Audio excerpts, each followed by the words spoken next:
To engage my inner Tony Schiavone.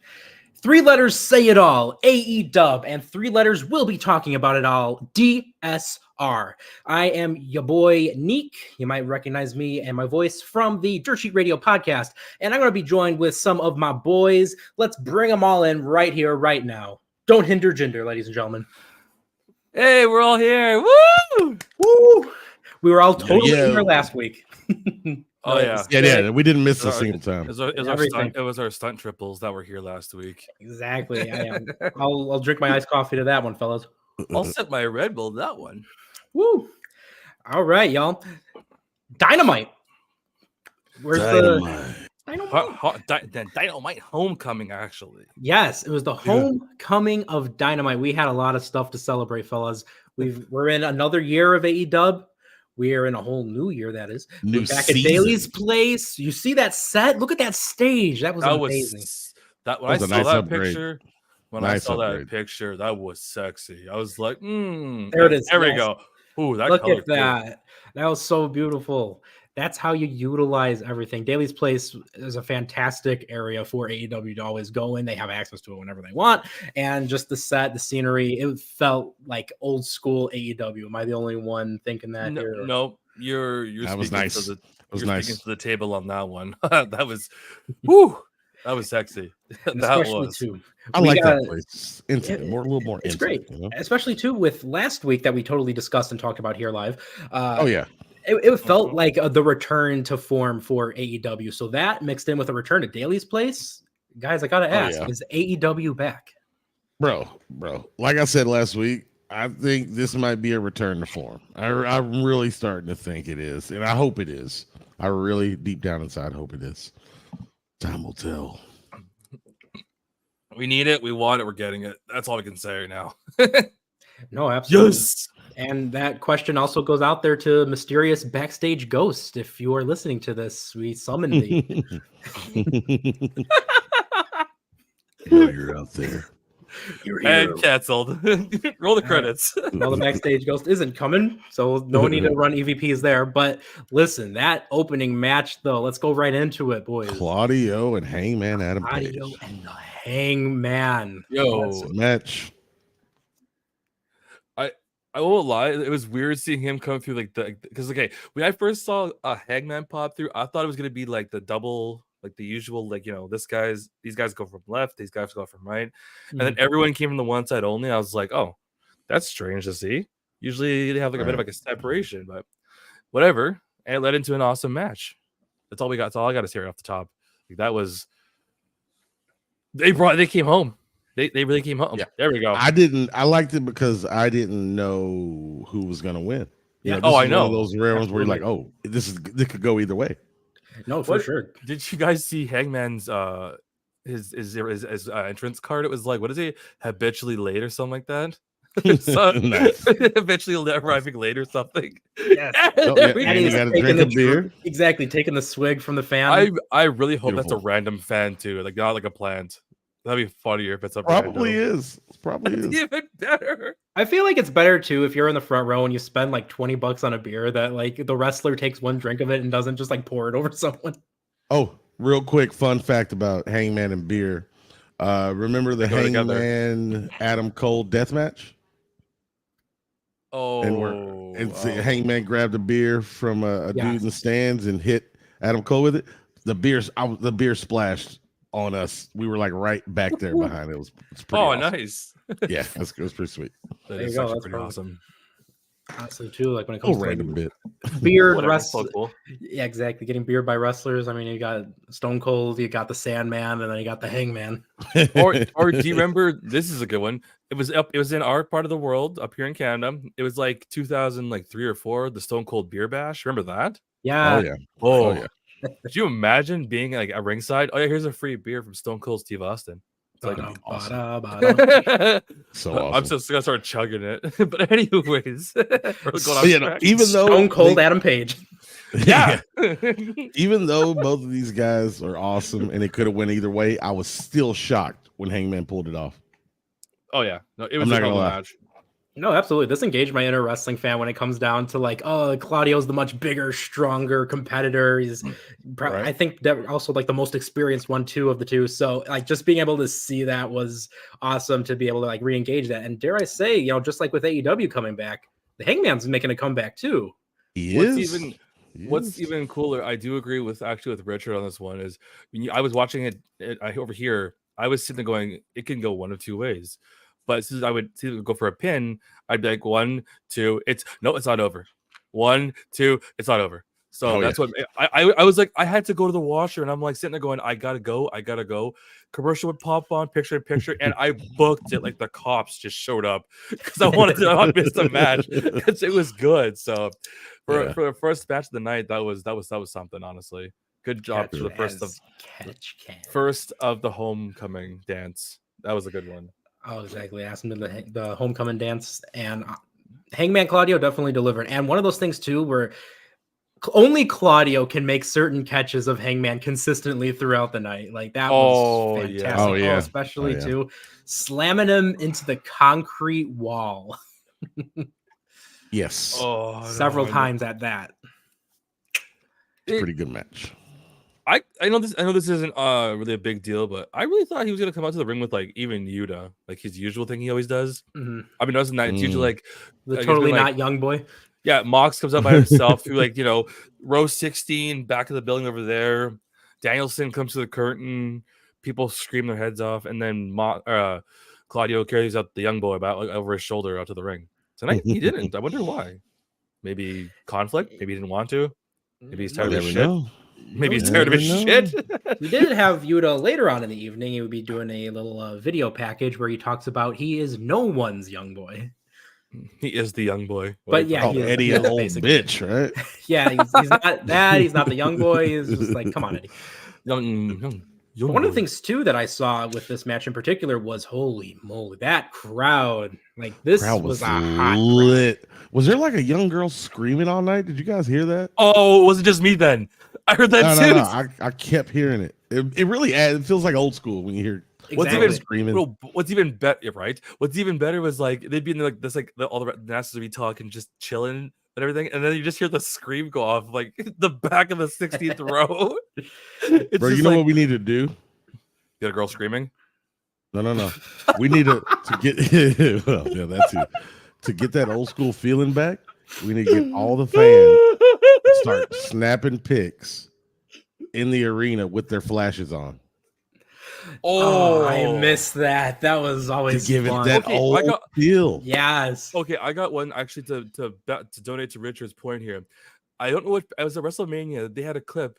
Someone jumped off the top rope, and the whole backdrop is just flashing. That's all you can see in the back. Awesome.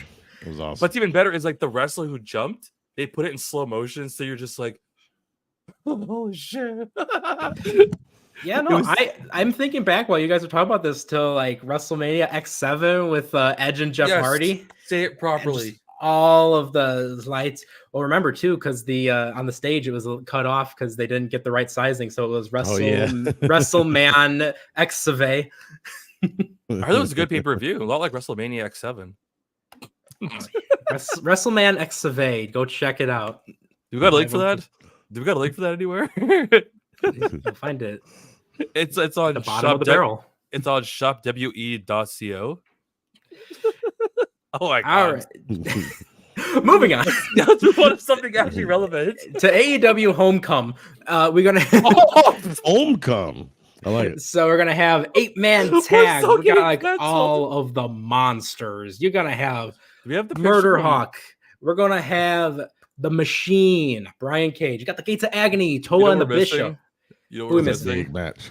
We're missing that. We're missing that picture that Tyler posted from the Raw stream that just said "big meaty men."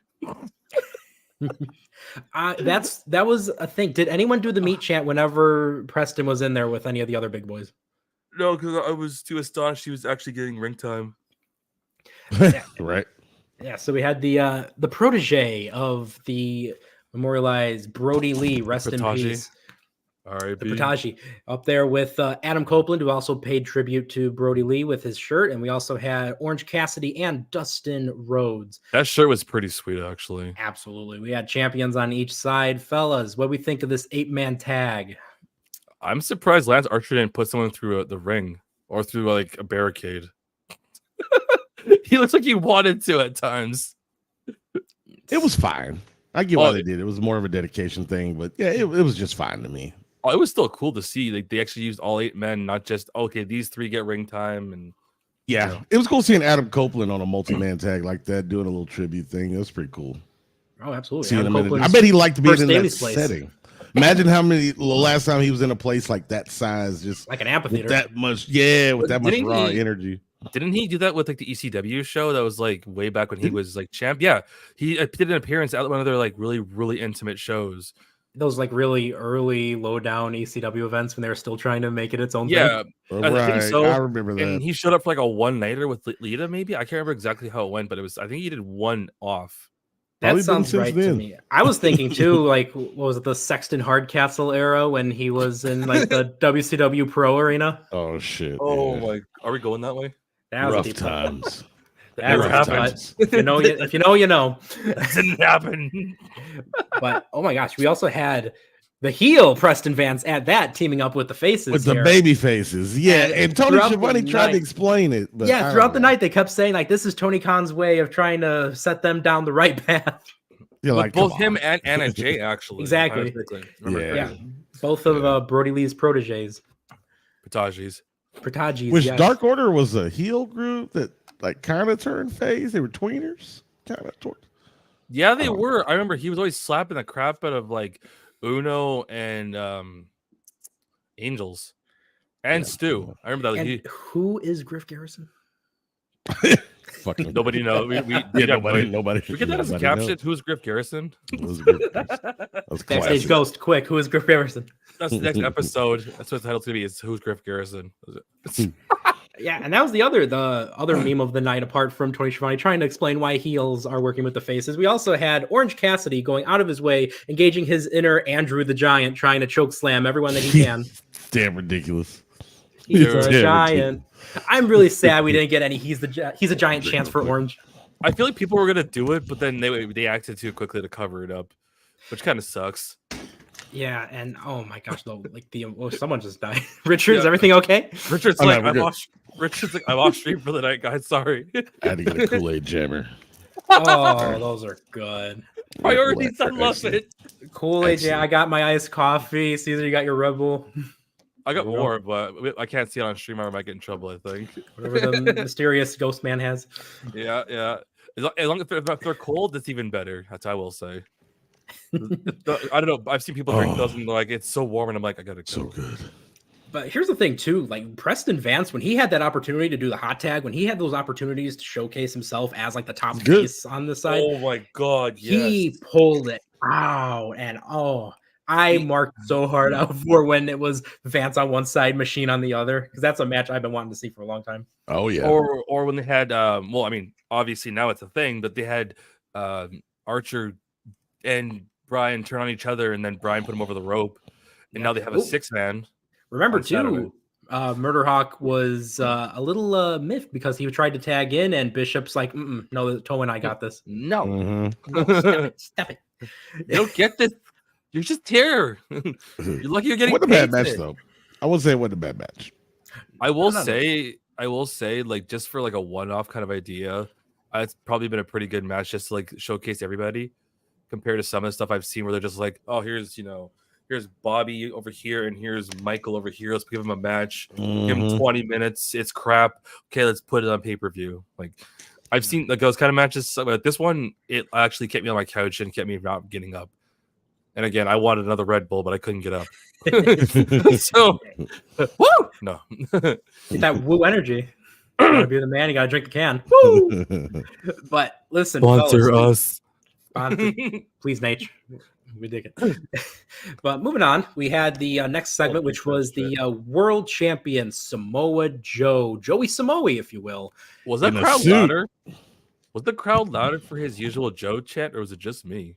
Hey, listen, it's Joe, and he's the champ. You gotta go loud for that. No, I mean like before the title reign, they were loud, but with the title reign, it seems like they were just like Could have been that Yeah. amphitheater too. That's because He's gonna get he gets a good response every time, regardless. Oh, he does, but I'm just saying, like, it felt like they amped it up. Like, it was more like, okay, let's put it to overdrive because it's homecoming, it's Joe, and we want to show. Yeah, that's nice what I'm suit saying. though. Oh, Nice hell suit. yeah. Oh yeah, he looked good. He looked smooth. Mhm. He looked like he rolled up and he's like, I'm about to curb stomp somebody and look good in it. It's like, Man is just fantastic on the mic too. Just absolutely fantastic. that's the insane absolutely. part. He could literally like do a promo for 5 minutes and we probably all would still watch it. 100%. It's insane. Where some people would like spend time like building a promo, and you're just like, oh, look at the time, I gotta go. I like his new rules that he laid down for the World Championship. Yes, we are just going Did to talk you- about that. you Record, so- reputation, and you got to get a little decision invitation from the championship committee.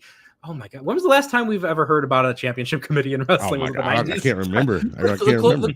I mean, the closest we can really say for a committee was during the Continental, because remember, if they had a tie, they had to decide afterwards. So that's the closest we'll say we had it to a committee, if we can really call that one. But anyways, that's the closest. But dude, who would be the committee? I wonder. Just Joe. Woo!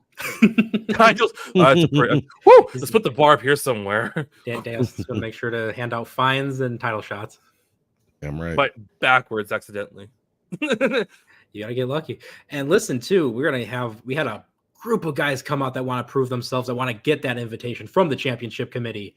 Whose house? Swerve's house. Swerve's house. Damn right. Gilbert. Kids Swerve so and the over. boys who So just were over. already in their match, still looking great. I love Swerve with all the monsters, and then Crazy Prince Nana is still one of my favorite visuals. Have you ever Yep. seen And the mink coat is a nice touch too. dude? absolutely. Like how? I don't know. Every time he comes to the ring, he has a different jacket. Like, who is his supplier? I want that supply. Whether it's mink, whether it's a leather jacket, like where does like up here in Canada we had Don Cherry in his suits. Now we got Swerve Strickland down in the US with his mink. Like, I got my credit card. Where is this person that is making these? Also, was it just me or did someone in the crowd start going, Pete? I don't think Oh, so. that I would've mean, been funny. it could. You could. I mean, they might have, but I didn't hear Probably myself. like one stray person. It's an amphitheater. We could hear everyone. But Yeah, someone's out in the parking lot and they're yelling PETA and Swerve, baby. He wants to make sure that this is his year. And we all said it last week. This is going to be the year of Swerve 2024. And on top of that, another man wanted to make sure we all knew it's also going to be his year. It was the Hangman, Adam Page. We saw him earlier. Chef's kiss, double chef's kiss, beautiful showcase from the Hangman.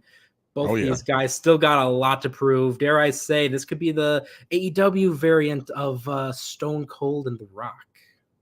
I got one that I'm wondering about Maybe. myself, because these three right now is like, something's gonna get crazy. So everyone's like backing up, like, wait, let them hold on. So my question is like, do you put them in a 3-way at Revolution?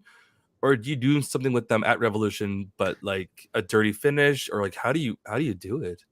Because the thing too to remember is we still got like 2 months to go. But that could literally be like Revolution could appear like that tomorrow.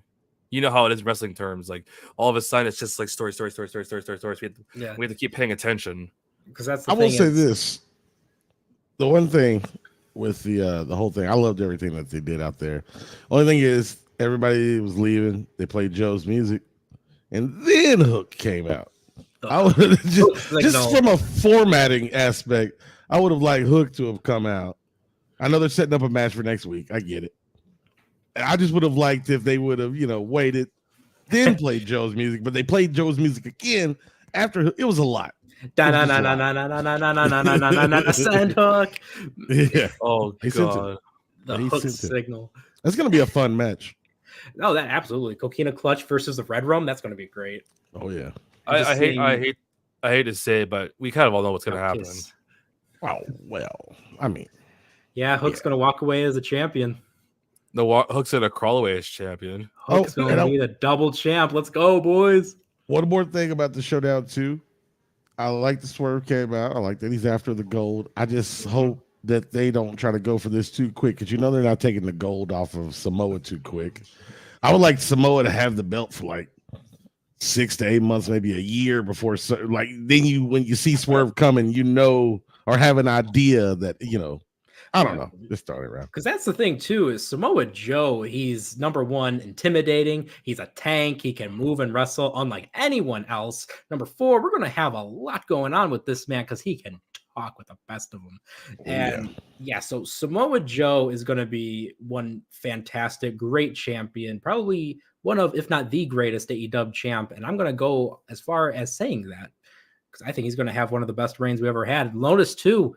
The crowd was chanting, "Thank you, Joe." Oh, yes. They were chanting that ridiculously loud. Yeah.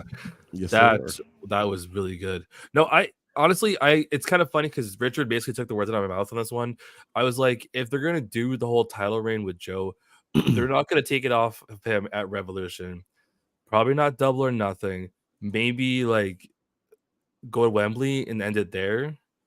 Like there's no way in hell they're going to end it soon. The only way good I see coming out of this is they have a match. Of course, Swerve loses. He goes and gets one of the mid-card titles, has it for a little bit, loses it, and says, forget that. I didn't want that anyway. Re-challenges Joe down the line. I'm just in a perfect world in my mind, Because here's the thing, too, like AEW style, and bear in mind, too, they are kind of trying to be in a state of transition and evolving right now, but their style typically is promoting what some of these bigger matches are like within 2 weeks to a month right before. So I'm thinking this might be like one of the special episodes coming up to it, that they might do the triple threat, 3-way dance, however they want to do it. Oh, a 3-way dance just with those 3 guys in particular, Hangman, Swerve, and Joe. But crazy. The only downside is at the end of the day, if we do a triple threat, who takes the pin? Exactly. I hate to say it, and I don't want to be this guy, but part of me feels like Hangman would be the guy to take the pin.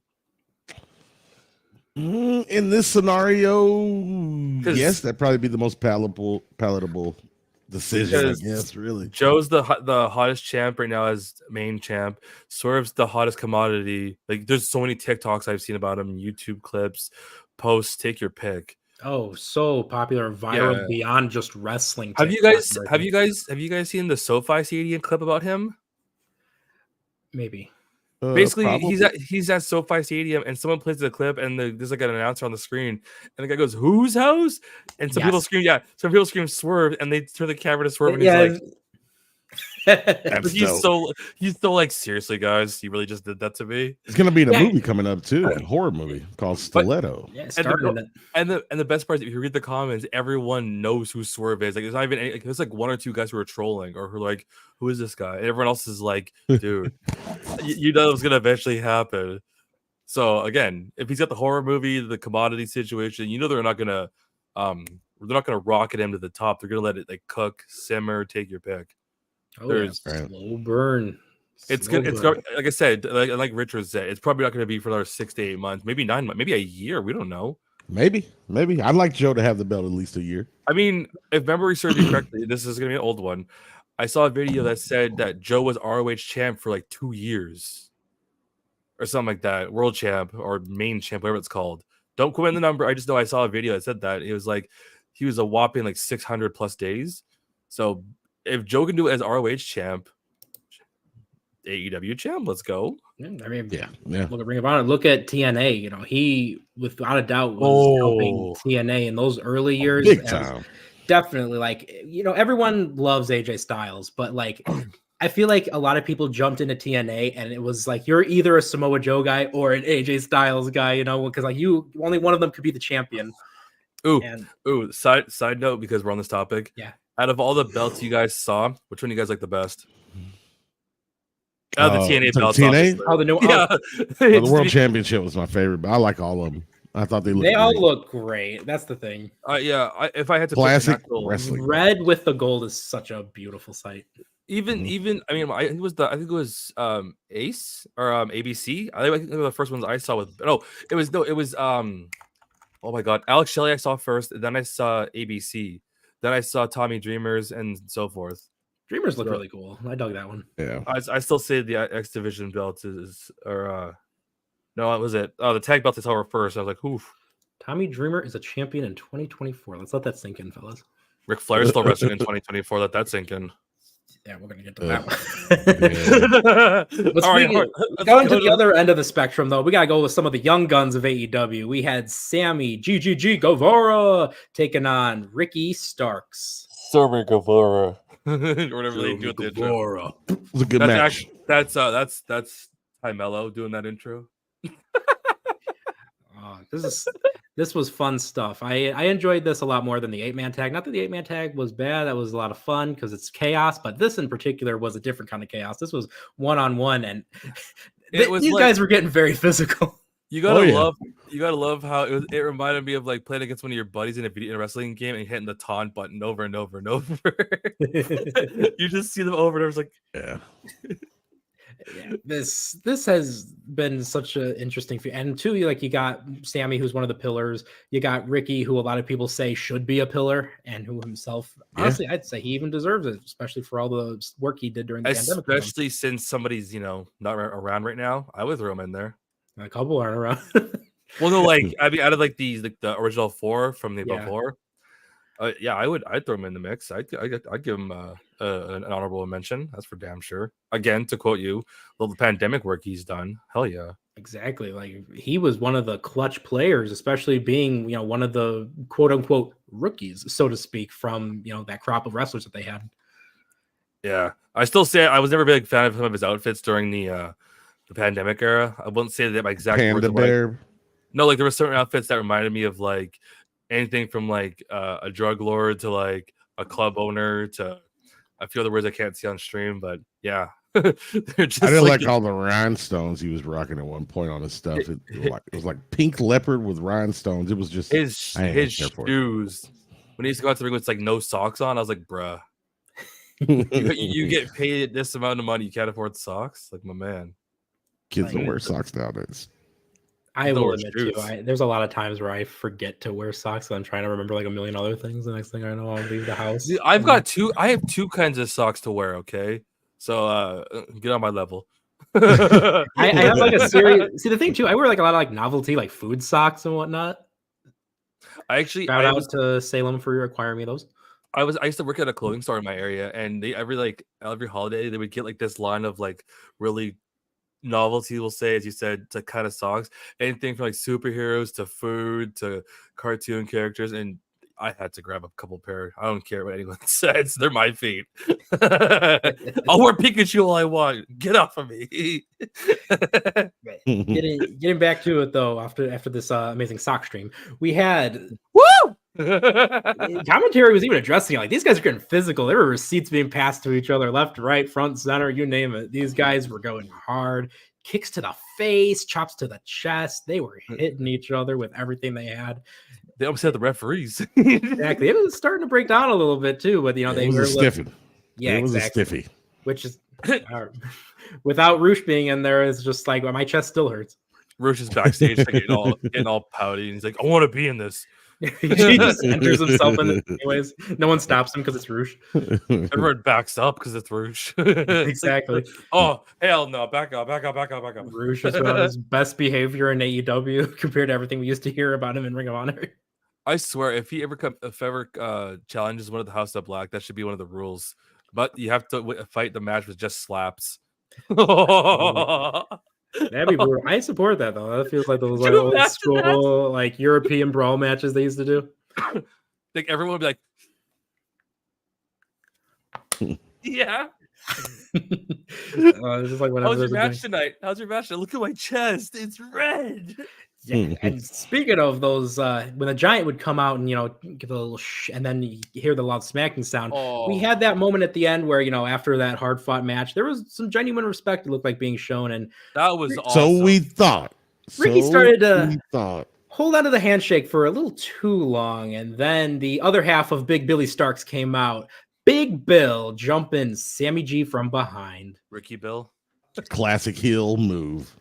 I can't get behind Billy Starks. I can get behind Ricky Starks. Like Ricky's something. Big Bill. Oh man, that's I like Big Bill. Big Bill's great. He works so much better when he's not on his own. And I was talking with some people about this. Big Bill is so good when he's needs got a teammate. that like shorter person that's a real good talker. Honestly, if anything, I'm not saying this like as an insult to him. I think he should go back to whatever AEW's version of a performance center is, and do some like just quick rough kind of matches, just to like get him. Because like he said, Jericho hit the code breaker, whatever it's called. They call it this week, and it looked like he genuinely like didn't catch Jericho, so he had to like oversell like the kickback. But no, I do agree with both of you. He with a teammate, he's doing really well. So he just does his thing, slaps the crap out of somebody, and goes home. But on his own, no, thank you, not a freaking chance. And then we had the babyface save at the end, or quote unquote babyface, when Chris Jericho would run out, and it was. I will admit, it's cool when they keep playing the song, but I feel like we all know that was just done so we could drown out any possible booing that might ensue from this. I don't think I heard any. I was listening. I think what they did was just to prepare for it, but honestly, like it worked. I was out listening great. for it. I was listening. Yeah, exactly. I will say this, and I'm gonna speak in super subtle terms on this one. You just gotta love the comments reading back and forth on said thingamajig that I won't get into, because it's just entertaining. Because some people say this, and you're like, "Oh my god, shut up!" You're just like, "See that fire extinguisher? I'm gonna use it on you." It's like, I think what they did was definitely playing it safe. And honestly, if I was booking, I would have done the same as, play it safe, because you don't know what the crowd's going to do. You don't know how they're going to respond to certain things. So keeping the music going, getting him out of there ASAP, I think was strategically good. And honestly, the segment, no matter who was in it, I think it was great. It was solid, helped set up for Battle of the Belts, in my opinion. Do we put the belts on them? Yeah. Oh, Richard just crashed. I mean, it'd be cool. I don't know. I mean, if they're gonna try and capitalize on said heat, why not, right? It's if you want to capitalize on it though, and with all the heat and barbs and whatnot, AEW and Tony Khan have been getting lately, I don't know if that's the route they want to take right now. Might not be the move. Might not be the move. Yeah, exactly. Like sometimes bad publicity is good publicity. Depends on what the publicity. Depends on what the No, but I'm just saying, right? Like you never know. Like, but we'll see. All we gotta do is watch Battle of the Belts. We'll find out how this goes down. Oh, exactly. And time will tell.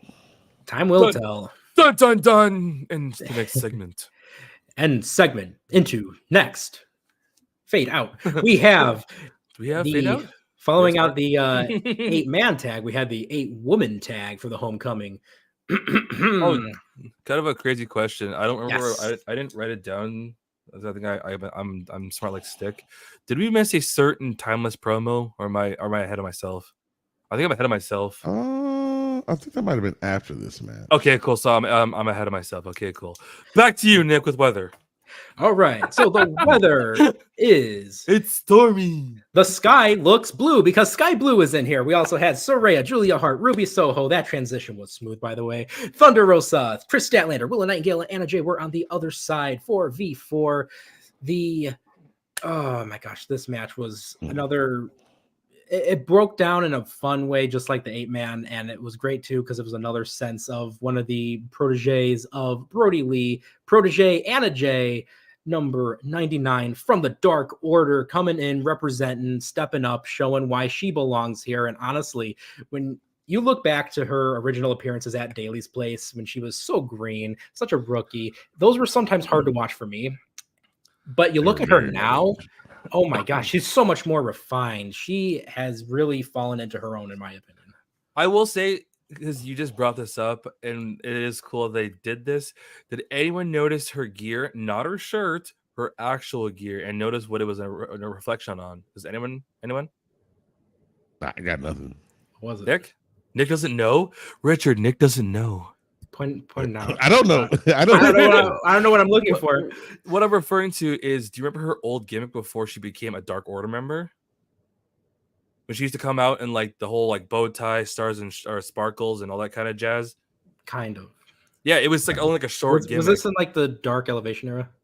somewhat like it was like during the pandemic. But what I'm getting at is like she used to come out to like wear like a suit type over shirt, and it would like hang down like the back of her outfit, kind of like showgirl outfit type. Yeah, that's what it was a notch. I noticed that, and I was like, oh, that's freaking cool. Yes. Okay. Yes. Now that and then the Brody shirt, of course, to round out the whole thing, which is really cool to see. With both Preston Vance and Anna Jay having their Brody armbands. I didn't see hers, but mind you, I was words, sentences, phrases. TBS title, yeah, that's what it was. I feel like there's some things in here that the backstage ghost really needs to talk about. Anyways, also I'm trying to draw him out. I'm trying. He's not coming. I can't get past Thunder Rosa's new theme song. I just gotta say that I miss Thunder Rosa. Want her old music back so bad. You're talking to the guy. I would be at home just like cooking like breakfast or something like that, and I would put on like the instrumental version on Spotify and just jam out to it. And like Richard said, I would be just like chanting like the music along and stuff. Didn't know any of the words off the top of my head, but it was just like. You would just be like, I'm gonna kick a house or like a door or something. It was hype, man. And their new stuff, I probably need to listen to it isolated, but I still prefer the old version. I put on her new music and I'm just like, cool. Her new ring gear is different too. It's Thunder Rosa. Everything she does is different. Very lacy. Oh, that part. She completely changed herself up there. Hair and everything. She's a blonde now. Yeah. Anyways, I'm not gonna... So we had a question popped up there from Kris. I believe that was on YouTube. Would we pop that back up there? I didn't get a chance to read that. I saw it, but what do you think about the pairing of Skye Blue and Julia Hart, fellas? What are we thinking? I like it. Solid. Yeah, honestly, these two work really well together. You could tell they got some good chemistry, and it's nice to be able to see that on the screen. Agreed. Yeah. No, I fully agree. But does that mean she's going to be put into the House of Black, or is she just there right now? That's the thing. She's kind of a tweener at the moment. Kinda. Because you do realize if you put her in the House of Black, that if you put Skye Blue as House of Black, any merch is going to go. Because as crazy as that sounds, the thing too is commentary kind of addressed this, where she's almost like the associate, kind of like how Bret Hart was an associate of the NWO back in the day, so he was like kind of with them, but also not really, because he tried to screw them over at Starrcade, but at the same time he was with them.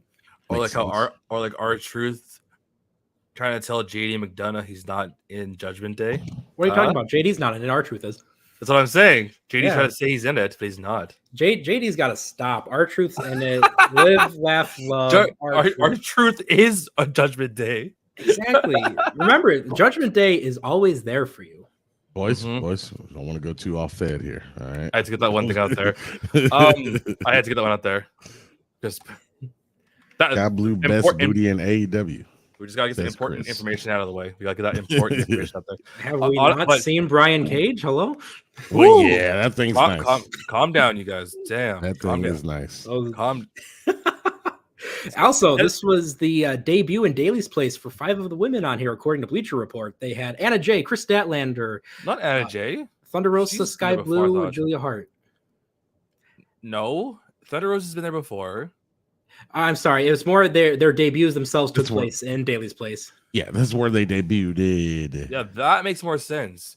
Because if we're not mistaken, Britt Baker and Thunder Rosa had that lights out match on like whatever day it was. That's on me. That was me misreading it because we work fast here. Damn it!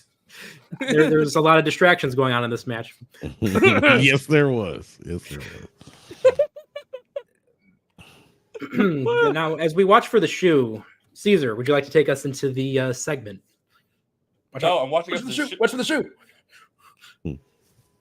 I really wish that our mysterious voice would animate a shoe right across the screen right now. The perfect timing. Also, is that an option that we have on this that we could do that? We don't have the budget. I'm not in charge of budget. I'm just one of the guys. Also, I love how she says her line. She gets the last part. She goes at Luther and she goes line, and then Mariah May just had to, for some reason, had to butt in. Seriously, Mariah May, get out! You're fired. Nick, you're replacing. Go. All right, I'm in. That'd be awesome. Nick's the new Mariah May. I'd support that. I know I would. Too. Tony Storm. Who wouldn't mark out for that? I know I would. Too. Tony Storm. Who wouldn't mark out for that? Dude, I already got T-shirts made with your name on. Let's go. I mean, what? All right, ladies and gentlemen, I don't mean to spoil it here, but I will be now replacing Mariah May. Ratings go up. I have the platter with the shoes on it ready to go. For you, Miss Storm. Oh. No, you are the champion now. Just take the belt from her. I start being the belt collector, just start stealing people's titles. Just go to like a random promotion in like the US and just go, it's nice. And just grab it and leave. Nice belt. I think I'll take it. Oh, you're gonna challenge for it? No, I'm just taking. Yeah, I'm gonna challenge the TSA. I'm gonna run through the gate with it. But anyways, I am here with Dirt Sheet Radio representing. Hand me that title, and I just leave, and that's it. No interview. I just leave with their title. We're professionals here in Dirt Sheet Radio. That wasn't the script, wasn't it? There's a script. I lost a pen because of this bull. There's a script. We're getting paid. Look, I took. This is what this book is full of. See, script. Oh, you know who's been getting paid a lot by AEW lately? Almost every show. Gilbert. Bounty Hunter Brian Keith. Yeah, I saw your post about that one actually. Like literally, is it just me, or has he been on like every AEW show for like last several weeks? It feels like Yes, it's he definitely has. I'm not complaining though. Oh no, No, I not at watched all. that. What was that one match he had recently? El Hijo, him, Yeah, him, Vikingo, That was a Trip and fun the Machine. match. yeah, That there we was go. a fun match. Four That's- different the- styles that work so well together. What? Okay, I know this is we talked about this last week, but I'm gonna say anyways. How the hell does El Hijo do some of these moves and not like almost die? Magical. Man is magical. He's the son of the Viking. Like I was like, what was it? His match with Kenny Omega like last year. Mm, Some of those spots he did, I was just like, okay, I quit. that I still will rewatch that match. Omega and Vikingo is one of my favorite matches. That's like a clinic. It's not even a match. Yeah.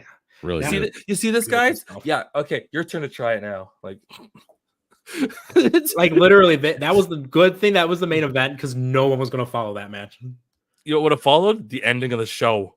that's all you could have followed it with. Exactly, but good old Roddy took on Brian Keith, and that I love being able to see the Bounty Hunter get this opportunity. I'm just waiting for when Bounty Hunter has that graphic where we see that he is All elite. You know what's the It's messed just a up matter of part? It's time. coming. Shut up, Buddha.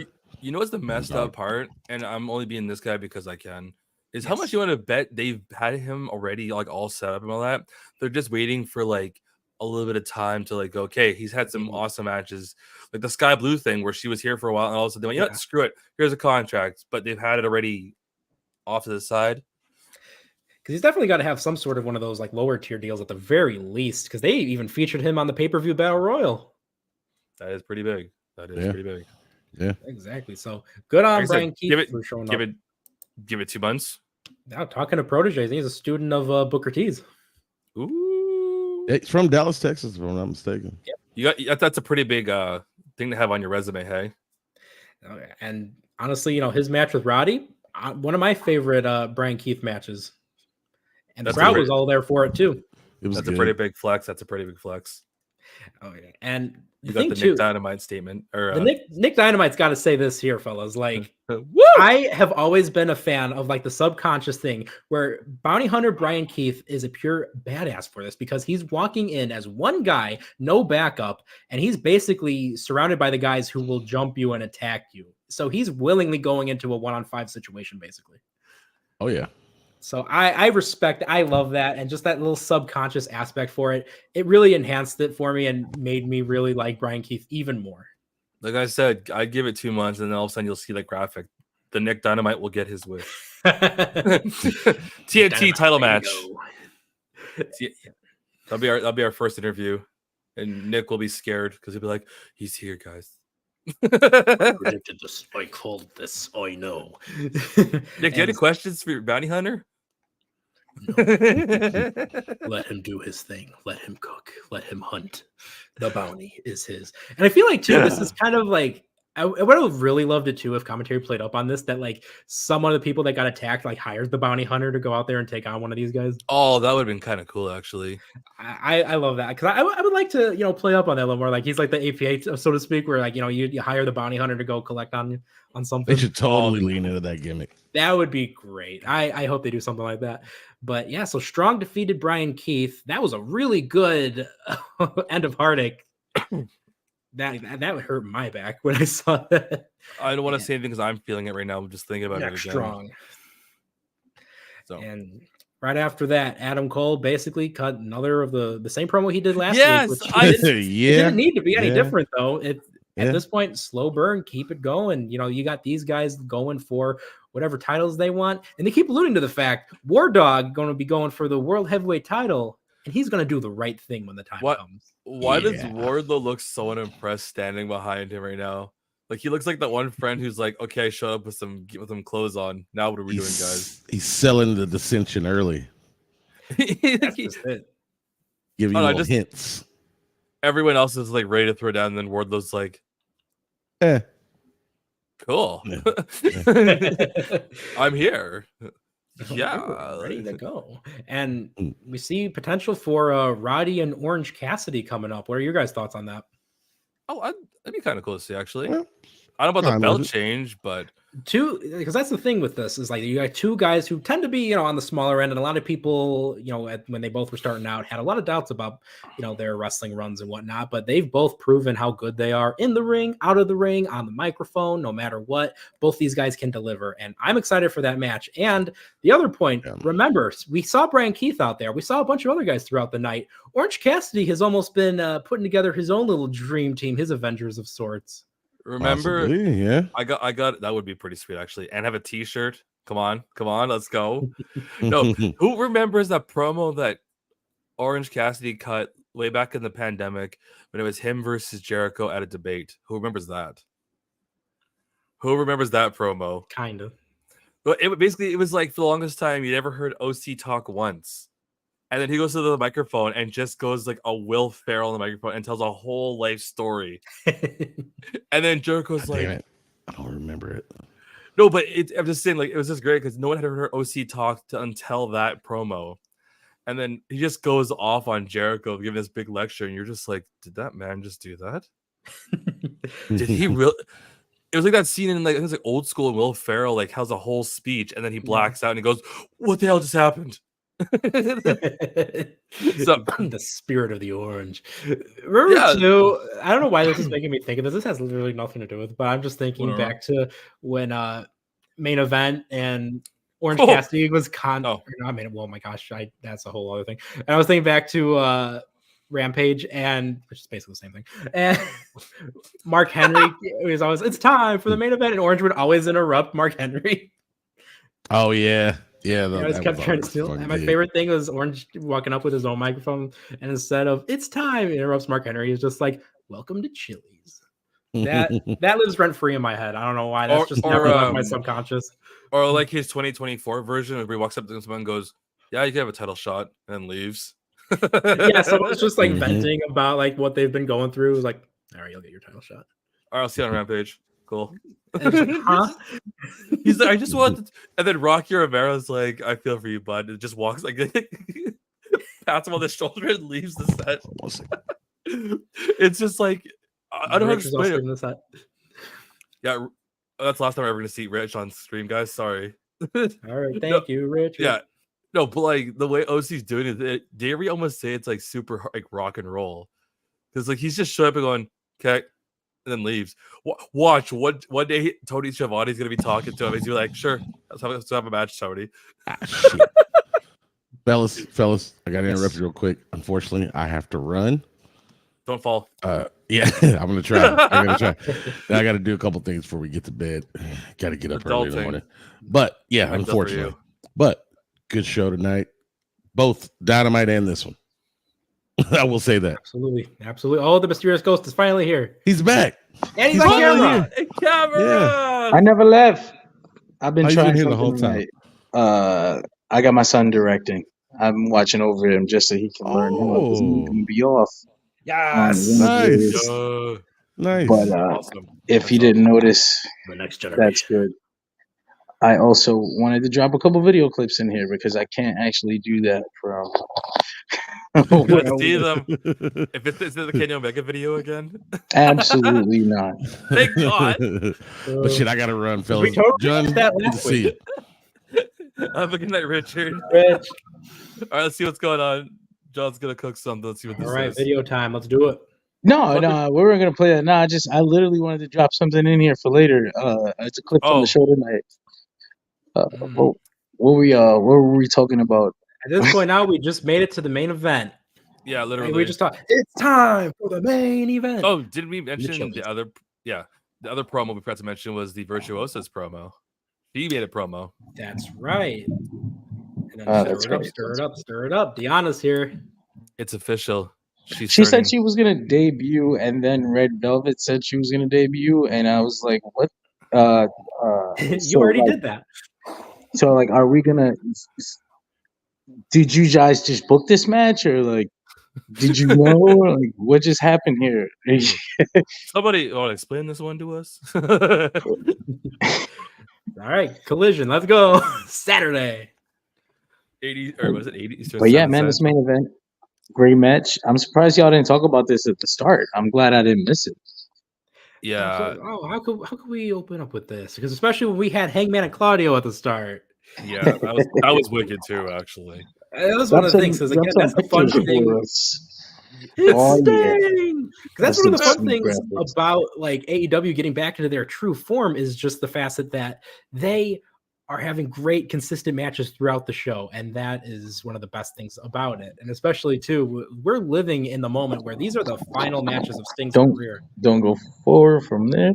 I actually thought I like the way the homecoming set. Like, we were talking about Daly's place and how it's AEW's home, and this is like a great match for AEW to be having in the homecoming. And I like the way it looked with this LED stage, but I know I missed this when y'all talked about it earlier. So I was like, hold on. A little bit sad that LEDs take over everything now. Like, a little bit, because I kind of like no more of the practical stages anymore. but it looked really nice. I just wanted to say that before we moved on. No, it was It- beautiful. yeah, that, oof. Especially with coming back to Daly's place for sure. It has definitely made it pop, stand out, look actually really good. Wow, a wrestling show that actually has unique staging in a way. I just, like you said, John, though, I really miss when we had like a lot of practical staging. Like Halloween Havoc was one of my favorite pay-per-views growing up because of the fact that graveyard set was so cool. And the giant Every year. pumpkin. Oh, especially when they had like that giant, like, what is it, like a demon bat thing that used to like have the pumpkin, like that giant inflatable. Whatever happened to that? Someone owns that.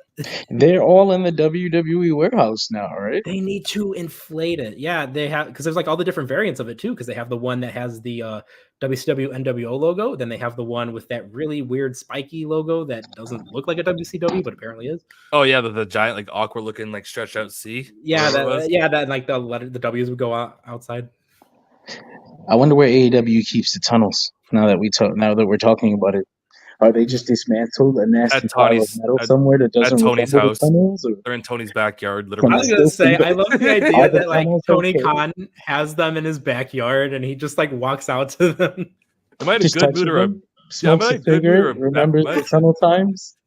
Do I go left or right this today? I'm in a bad mood going that way. I wanted feel to like play being the a menace clip on of Twitter. Darby I'm getting about to- tossed like a potato, but I don't know if it's too long. This is an amazing tag team matchup.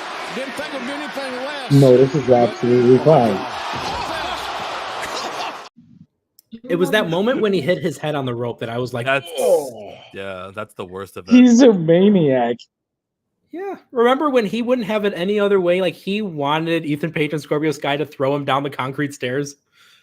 Like Darby's crazy. That's gonna right. He feel did it. take all those crazy bumps at Daly's place. This is probably a tribute to that. Dude, this is par for the course for him there. Like he wants to do this. Now that's a homecoming reference right there. I mean, speaking of the new stuff, we might as well talk about that. The reveal after the match. Oh The yeah. Mustachio gentleman. The Mustachio Bucks. The Bucks. I guess. Did you They hear what don't really look Tony like they're said? going to be young bucks going forward. They look like mature bucks. Mature money. It was a really clean look to them too, actually. You know what I hated though? That they came out to the old theme song because this doesn't. It ruins the vibe for what they were going for here. I felt that theme really fucked it. It really fucked up whatever we were doing here. It gave me mixed messages. I almost feel like it would have been stronger if they came out to like no music. Or no music, or like some something slower, something to really show their The different change, the different. Like a slowed kind of down thing version, now. like a slowed down remix almost of the same song. I almost wonder too if like with looks like that, if they would even like slow down like some of like how they wrestle, and not for any reason other than just to match their new looks. Somebody said Mario and Luigi. I must ask you a question. I'm not gonna lie though, they do look smooth. I gotta say, There's a big uproar about the possibility of this being Sting's final match, the Young Bucks versus Sting and Darby Allin. I think it's a mixture of some people just having wanted Sting in a singles match, some people's just hatred of the Young Bucks, whether it's because they're CM Punk fans or whether it's because they already irrationally hated the Young Bucks.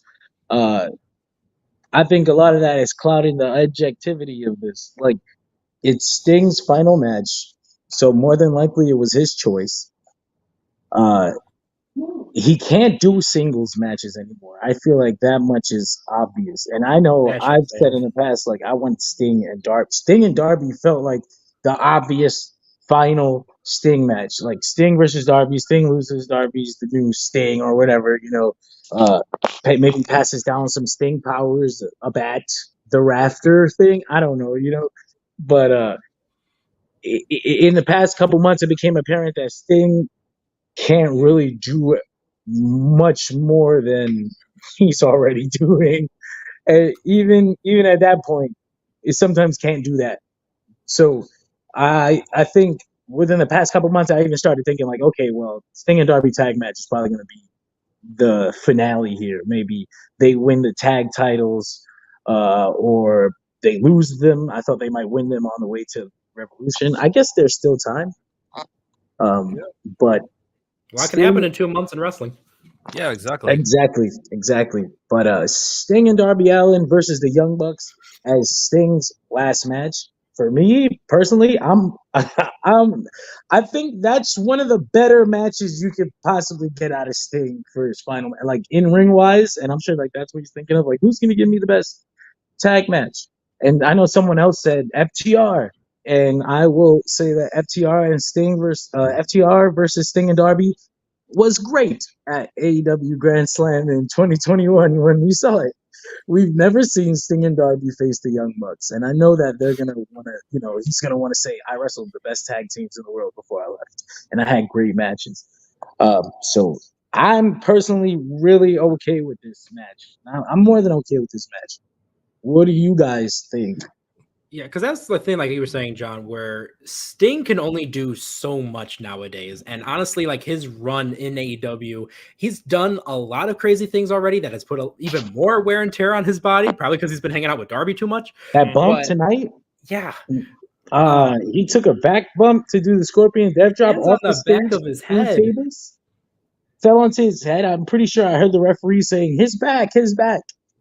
So, like, and they weren't even checking on Hobbs, who also hit the back of his head. He's fucking crazy for even doing what he does. So I think if you do a good match where Darby does all the athleticism, Sting takes one or two crazy bumps, maybe hits a stinger splash and wins, or maybe goes out on his back because that's the way old school wrestlers like to do it. Yep. It's going to be fine. I think it's going to be great, and I think all the outrage and uproar is going to go away when the match is over, and people are going to have no choice but to say, man, what an excellent match, and what a way for Sting to go out. I'm pretty confident in that, no matter how you motherfuckers feel about the Young Bucks. No, I'm still waiting for you to say something wrong, and nothing's been said that's wrong. I fully agree. I try not to. No, I completely.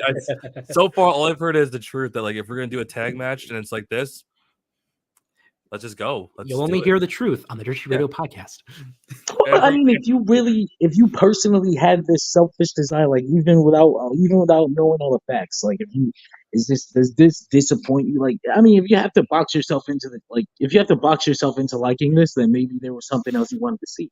Like, so did y'all want? Is there something else you guys wanted to see?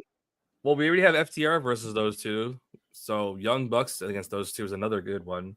Like, who else could we put them against? That's a good tag team. Lucha Bros, but they're probably doing something already. Because that's the thing too, is, you know, like we mentioned, Sting has, you know, a lot of say in what his final match is. And I could 100% see Sting, because he's always been very self-conscious back in that era when Seth Rollins was his final match. That's not what he wants to have happen again. So I could see him totally wanting to wrestle with some of the best currently. And whether you love the Young Bucks or hate the Young Bucks, they can go. They're fantastic wrestlers. Same with Darby. And I think Sting knows that too. Like, all three of those guys are going to bring the best out of him in that last match. Sting being surrounded by three of the better Indian wrestlers in that company and probably in the world today is not the worst way for him to go out at all. Okay. And even if, like, say, for whatever reason, you didn't think Darby and the Bucks were at a higher level, after that match with Sting, for that finale, if this is truly that final match, like, no matter what, that will instantly boost them up to another echelon, no matter what. I'm excited. 2 months. Let's see what happens. And we also had Nature Boy in there getting a little involved again, chopping Hobbs and doing nothing. Then Takeshita wanting to take him on. Also, Nate poking Hobbs in the eyes. Dirtiest player in the game. Still carrying that title. You want to be the man, you got to drink the can. Woo! Energy. Not sponsored. Before we go, let me just see this one more time. This is an amazing tag team matchup. Didn't think of anything less, but oh my God. If you look closely, you can see them both counting 1, 2, 3 as well. Whoopsie daisy. Rest in peace, Darby. We'll miss you. See you next year. Or I guess at Revolution. But man, that's pretty much us, right? Did you guys have a jobber of the night? That's been the show. Jobber of the night. Darby's brain cells. Jesus. Oh my God. It was a good card. I don't know. That's the thing. That's like literally the only thing I could come up with, because everyone who lost still came out looking great. And that's what you got to do for one of these weekly shows that have those, like, you know, special trademarks on it, like the Homecoming to Daly's Place.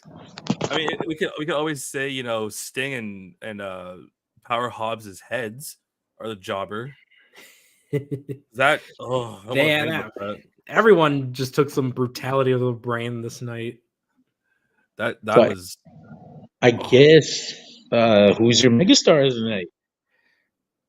Going back to Jobber, I'm going to say, for a good reason, I'm going to say because he was used in the Jobber spot, Bounty Hunter Brian Keith.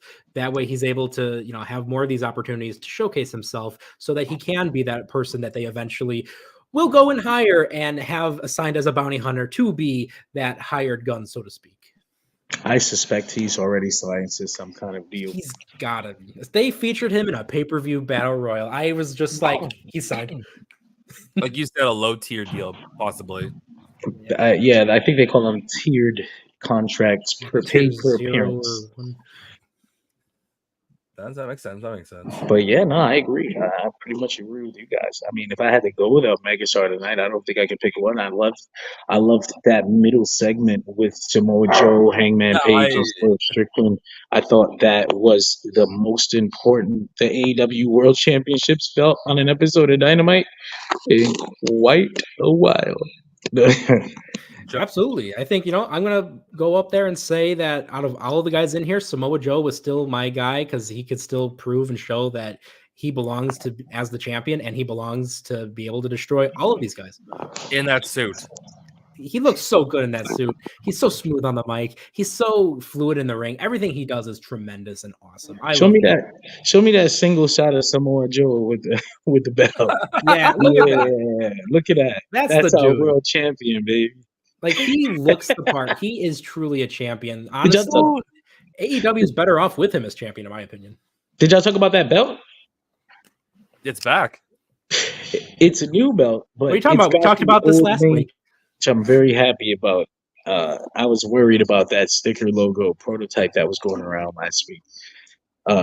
I'm not a fan of that sticker logo that was in the middle with the black background, so I'm really glad they kept the main plate. Still weird about the side plates, as I think it feels really forced into that design. It kind of feels like they just threw side plates on top of the beautiful AEW world title design. And it's like, I get the corporate stuff, and but they have one of the most beautiful belts in pro wrestling, and I hate to see it messed with at all. But I'm glad that if it's going to be messed with, then they pulled back and it still retained its familiarity, and it still at least resembles its original self. Absolutely. Yeah, no, I can fully agree with you. Like when did the side plates debut in Now. wrestling? Oh, Or, like, in WWE wrestling. debuted like- side plates with the Rock Super Bowl ring title. the Rock Super Bowl ring title, because before that they had nameplates, and those they actually didn't have until 2002. Yeah, the nameplates were cool. I would The say. nameplates, they got that from WCW. They took that from the big gold belt. They took that concept. So AEW taking the side plate concept and making it worldwide in wrestling doesn't really make me feel like, oh no, they stole from WWE, because WWE stole the nameplate concept in the first place. So like, it's fine. Don't like the way it looks on this belt. Maybe it's a test run. No, I think you're past the test run. It's already on. It's already on television. And plus, they've been delivering these titles already to teams and whatnot. It's Yeah, on they started giving them to sports teams and shit. Yeah, teams in the sports ball. Oh my god! I'm pretty sure that's why they did it. Like, that's the main number one reason why they did it, so that they can have interchangeable sports teams logos on the side. And I don't know that they should. I get it. Like, I really get the business aspect of it. But as a fan, I'm like, this is a fucking. I hate. It's kind of cheesy. I hate that they are gonna go try to give these belts out to the sports teams now too. Like, yeah, WWE already does it, and the only reason people like it is because they know the WWE brand, and they're happy to be like, look, I'm just like my childhood. This is really fun. Like, they don't take it seriously. Like, this belt looks too beautiful. It's taken too seriously to just be given out. It's gonna feel like weird and awkward. It's not the same. I don't say that to disrespect the WWE Championship, but when the sports guy gets it, he's like, "Oh, look, it's a cool toy. Like, I got this cool toy. Like, this is awesome." On the shelf, and that's that. And you give them this fucking beautiful piece of jewelry, they're gonna be like, "What the fuck?" Thank you. I think, should I give it to security? Like, I don't. Can we play with this? Like, should I give it to the coach or like the person Give it who to the owns kid in this the front thing? row? Thanks, Dad. So yeah, that's right. I'm a big ass belt mark. Any opportunity to talk about this belt, I'll probably talk about it later with Greg. Greg's a big belt mark too. You can take that down. We gotta get Mac in here. Gotta get everybody. I got my back. Okay. Oh. But yeah, fellas, that was pretty much AEW Dynamite. Anyone got any last minute things they want to throw out there before we head on out? No, that's pretty much it. I mean, I got my dog here. Doggy! Yeah, baby! Oh, pet the dog for me. The doggy. Oh, the baby. Oh, he's a good boy. Man's best friend right there. Ah, dogs are the best. Look, there's Misty and Cammy. There's that commission up there right behind me. And a belt. Rest in peace, baby girls. Rest in There's the, peace. Winged Eagle. But yeah, man, thank y'all for joining us this week on the AEW Dynamite Post Show Rewind, and we'll see you again on Friday. Sam Schluter, the Straight Shooter, and the gang. And beyond that, I wanted to do a Collision post show, but we'll see if everybody's available, because people have been getting sick the last couple of weeks, and it is the middle of winter, and that is exactly what happens in the middle of the winter. We didn't get sick. We did our show last week, so. Oh, I know. I was there. I was totally fine. But we'll see you guys next week. See y'all. Make sure to join us on the Dershi Radio podcast. Yeet.